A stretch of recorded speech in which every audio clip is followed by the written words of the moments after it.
Because of her gender and race, Katherine Johnson had to overcome numerous obstacles on the way to carving out a brilliant career as a research mathematician at NASA's Langley Research Center.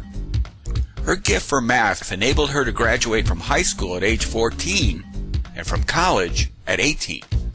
NASA tapped her to calculate the trajectory of their first manned spaceflight with astronaut Alan Shepard in May of 1961. It's noteworthy that she did this before computers were available to help with it. Every critical moment of the flight path had to be fleshed out the old-fashioned way. From there, she went on to play a significant role in John Glenn's orbit around Earth, and she calculated the trajectory for the Apollo 11 flight to the moon.